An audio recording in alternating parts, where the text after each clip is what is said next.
All right. Hey Gabriel. What is a lesson you've learned throughout your life that you think others can learn?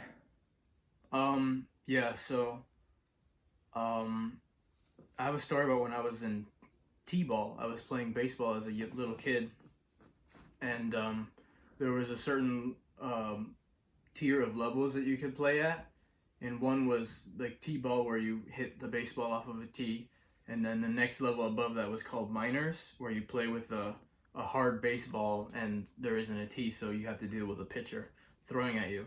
And so, as a kid, I was gonna try out for like a minor league team that was local to us, and I showed up for practice on the first day. I had a glove, I had my hat, I had everything ready, but an accident occurred where I I I completely mistimed a catch, so there was a ball bouncing towards me on the ground low, and I had to cut my hands like this in order to catch a ball like that. But I did it so my glove I did it I made a mistake, so my glove was on top, and so I missed, and the ball hit me in the eye, and it was a hard ball, so it was almost like a rock hitting you in the face, and I started yelling and crying.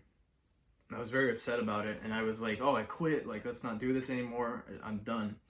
And my coach like ended up pulling me aside and asking me like, "Hey, do you want to take a knee? Do you want to just wait in the dugout for our practice to be over since you got messed up so bad?"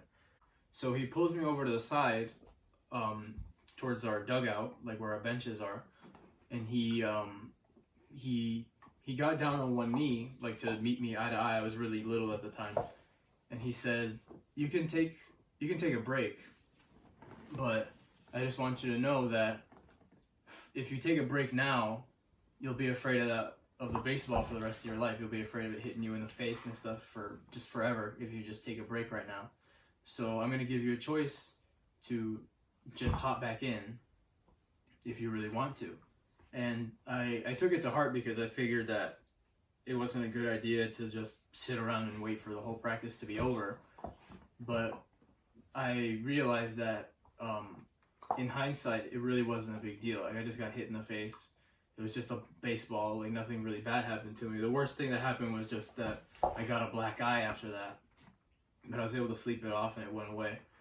But I feel like in life, you can't really let minor setbacks take you down like that. And you also shouldn't try to catastrophize things like that too much, because if you do, you might blow things out of proportion, and it'll just cause more anxiety for you later on. So just keep going. That's all I gotta say.